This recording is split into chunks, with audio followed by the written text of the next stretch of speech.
A couple of years ago, I bought American Chestnut seeds on eBay. I was looking and looking and looking for American Chestnut seeds, and I could not find them anywhere.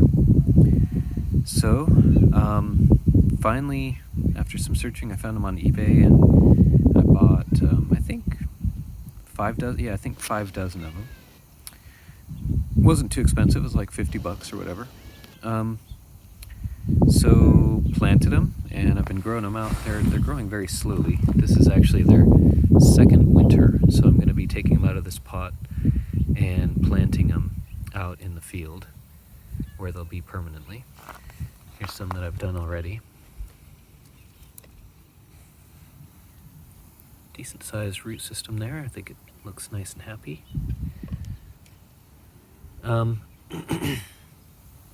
So here's where I'm digging them out. Basically they're bare root right now. I'll go out and plant them bare root like this. Yeah, so like I said, they didn't do so well in these pots, and so I let them stay in here another year. Actually, some of them died back.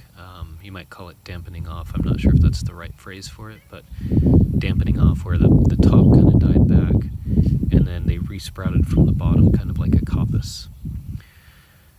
So I went ahead and I let them grow the second year, and now they've grown out to what you see here, and I'm going to be planting them out bare root right now. So you might think, okay, so got some American chestnuts. That's pretty nice. They look like American chestnuts, about the right size. Turns out, so a friend of mine is a geneticist, and he said, hey, if you're curious about those, because I wasn't sure if they were bona fide American chestnuts. I got them from just a random lady on the internet. He said, if you're curious about those, we could actually run some genetic tests and determine whether they are bona fide American chestnuts. Not only is he a geneticist, but he's a botanist who does genetics on plants, so he knows what he's doing. So we got a snippet of DNA and did some PCR. You may have heard of PCR because of the COVID pandemic. They're using PCR all the time now to track the variants of the COVID-19 virus. So did some PCR and obtained the genetic,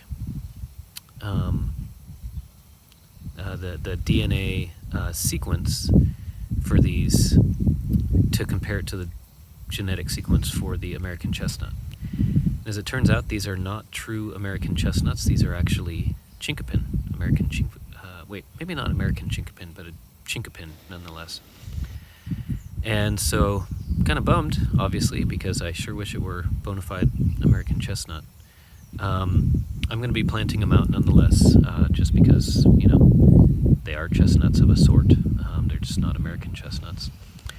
So I guess the lesson here is, if you're not buying from a trusted source, you never quite know what you're going to get. So I was lucky in this case that my buddy's a geneticist and could actually help me identify these. But yeah, in any other situation, you may not be able to identify it. You may just have a dud and not even know it. I'm okay having chinkapins. I think it's kind of cool. I understand that the nuts are very sweet. You can even eat them raw. And I'll be using some of these as animal fodder. And the fact that they have these nice small nuts with these nice thin shells means that they'll be a very, very good fit for the animals I raise, which are goats and sheep. So right now I'm just bare rooting these. I'm taking them out of their pots and then putting them in water, and then I'm going to plant them out. I just got these out just a couple of minutes ago, and then I'll be planting them out as soon as I get, a couple dozen of these ready to go. A couple of things I notice as I'm bare rooting these is how you've really got to be careful when you plant chestnuts.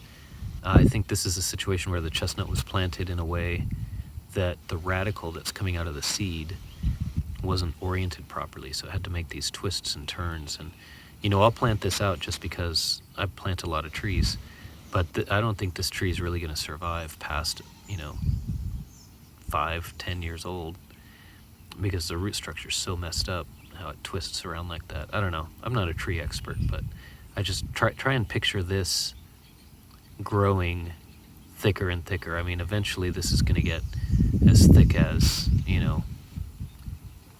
as a regular tree. It's going to be, 30 centimeters wide. It's going to be a foot wide. So try and picture this and this both being a foot wide next to each other. It's going to strangle itself, basically. But I'll still plant it, and we'll get a couple of years out of it, I think. This one turned out pretty nice. It does have this kink here, but the rest of the root structure looks pretty nice. This one's really nice. This one's pretty kinky. So I guess long story short, as you're planting your chestnuts, be very aware of how you're orienting them to make sure that the radical doesn't get twisted and contorted as it grows, so that your trees will have a nice, this is another example. It's just really weird root structure. So as it grows, you want it to have a nice organized root structure so it doesn't strangle